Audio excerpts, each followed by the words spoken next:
this data, but the last one, I don't want to see newsfeed according to Facebook somewhere algorithm. So is the algorithm responsible? Is Facebook responsible?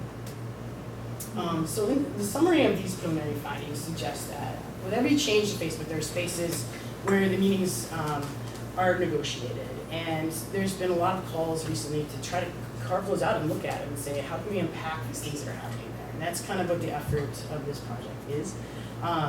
The study indicates that users combat the technical system with technical techniques, as well as through appeals to social systems.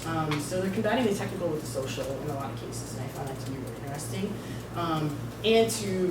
It harkens back to the early internet research, where this is not a surprise. Like, ooh, newsflash, people have friendly things happen online. Like, wow.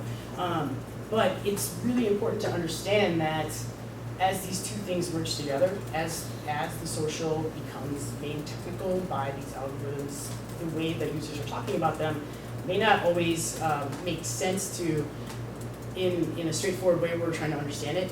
Like, what do you mean when you say Facebook? What do you mean when you say you? What do you mean when you say the algorithm? When you say newsfeed? There are all these ways that users are finding themselves talking about the system, and I think it's important that we understand what they're trying to say through future studies, because this is how things get shaped, norms get changed. And so when I was talking earlier about my studies, I really like the norms change. Not because I like changing norms necessarily, but because I like that it's messy, but it's also difficult.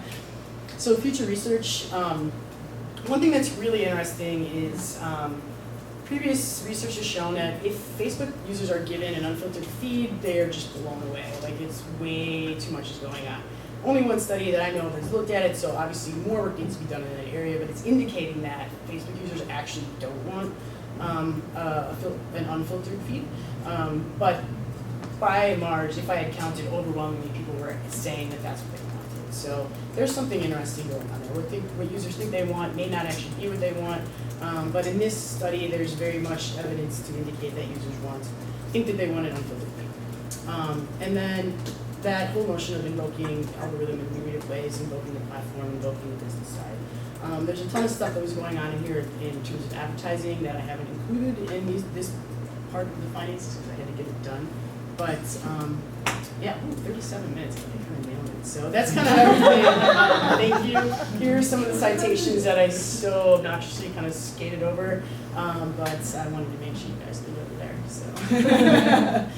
So that's it.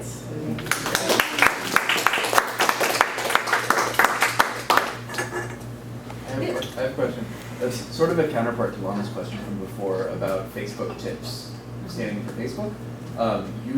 These users standing in for users in general, because I mean, you would imagine that people are, these are the voicey users and all that kind of stuff. But so that's a general problem. But like in particular, the one example you gave about people talking about their strength in numbers, and so they look at the other comments there and say, look, all these comments, which for them seem to be standing for like all of the users, are saying, we hate this, don't you get it? Like all the users hate this. And so I was curious for your comments about Sure, that. and one thing I didn't do in this presentation was talk about the weaknesses of the study, where the data come from, which I'm aware of. But what, to your point specifically, for every one of those that said, look at the other comments, there were probably more that said, everyone I know says this. And so they weren't just relying on that strength of numbers didn't just come from the other commenters, it came often from literally quote everyone I know. I could pull up the data and do a search for that, and it would always be in regards to we hate this, we hate this, we hate this. So that being said too, one thing I meant to do a slide on was that a number of users love the features that were presented. I was interested in how they challenge when they don't. So I want to make sure that I point out that not everything was bad, not everything was negative. Some people love unfollow. I think that's part of that it can't be representative of all Facebook users, right. But you can talk about processes here. And so that's the thing that when you're trying to kind of make claims of what you have an amazing data set to work with. But it just might not be a claim that you can make about all Facebook users, but about the processes by which Facebook users relate to Facebook as a whole. I had a question about when you were talking about sort of situating this within sort of larger, outside of just the algorithm studies platforms, there's internet studies. I was thinking about Ellen Sider on my videos written a lot about folk theories and media effects. And so these sort of folk theories. So and we're talking about socio-technical systems and not just directly media effects, but I think that there's something there about sort of a folk theory that people work with, and the ways that people organize with like-minded people to collaborate or to discuss, folk theories of these things.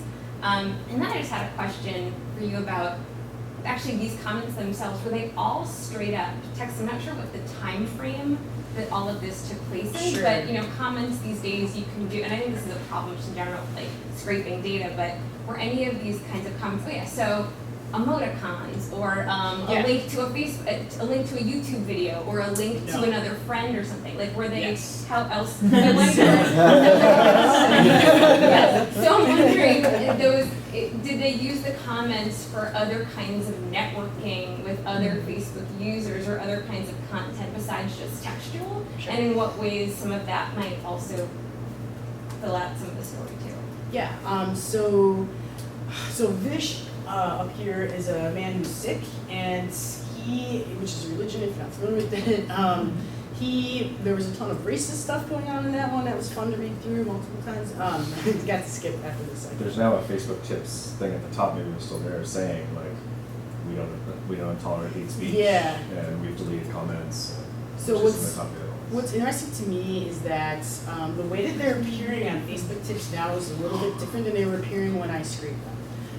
When I scraped them, I was able to scrape for the original they are actually chronological in the way that most people understand it. So they're chronological, and it shows the original comment and then replies in order. And so uniformly, the very first, I guess percentage would probably be the better way to do it because there are varying numbers. I would say uniformly, like the first half of the comments all pertain to people commenting about what's happening either in the videos or commenting back to Facebook tips because of some comment that they made. And then after that, it starts to devolve into like the vegan. I got lots of good vegan jokes now after reading that. To Lynn. Lynn was really popular. People just love Lynn. So there was a lot of stuff going on that didn't pertain to my research questions. But towards the end of all the videos, I always loved when I got to the end because I knew it was going to be really fast because it would just be at Meryl Albert, at Nick Matias. It was just people replying to someone to try to get them to watch the video, I guess. I don't know. There was no comment, no anything, but it was just hundreds of them across each video. Or there would be like, oh, you should see this, you gotta see this because it looks like your sister, or stuff like that. But there were definitely emoticons in regards to the when I went through it originally, was coding a lot of stuff I didn't need to, I think. But it was my first time creating my own codes and doing it. So I was coding for tone, and it was so funny because sarcasm was really easy to pick up because of the emoticons. And I think anger too, emoticons kind of like that. But yes, there are a number of those things kind of. The comments that I pulled for you, while I coded for the individual thought, it's kind of hard to just see the individual thought, so I pulled the entire comment in its entirety out in this presentation so that you can get some context for what's going on around it. What are the sarcasm emoticons? I roll. Like I roll the sticking the tongue out, Reading sarcasm. Yeah, I know. There was a lot of really creative response to indicate a sarcastic tone, or like the one Vish says in his video, he says if you may, and so people would say something back to Facebook like. Newsfeed sucks, if you may. Things like that. I think there's something there about how we use the affordances of Facebook to contribute back to Facebook. So besides just the I'm going to stop liking, but just in the comments themselves. Yeah. That format. This was really cool to see, and you clearly do have a really rich topic, and I love how you kind of lay the tactics out really well. This kind of hinges on Lana's question. In the middle, where I want to push back on the idea that the political economy of it is sort of outside the research question. Okay. Not that I understand. I thought she meant a Facebook tips. Well, I mean, I think that's part of it, right? Who are these people? And I'm not saying you can't do this without going and figuring out who Facebook tips is. That would be not an easy thing to undertake. But it made me think about literature is about the growth of customer service, and I don't know, are there books about the way brands have Right. thought about customer service. What's that voice supposed to be? What's the move of like signing them or not signing them? Part of me is like, I don't buy that that's 5 different people. I don't buy that Rose is Rose is Rose. And maybe it's click workers. Maybe it's one person. Maybe that's a move. Maybe it is. I don't know. And I don't know that you have to go find out.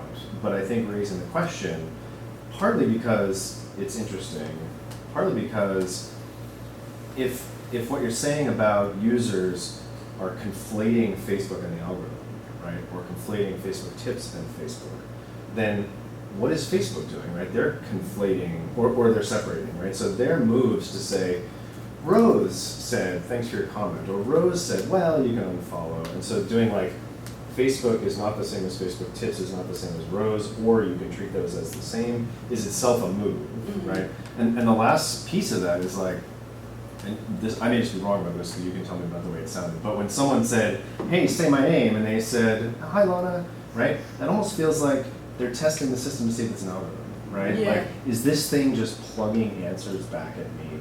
Show me you're human. And that's now maybe I'm wrong about the way it's said, but if that could be part of what it is, then even that moment is like, show me you're something. Like either reveal yourself as a company with people or in an algorithm, because I can't actually tell.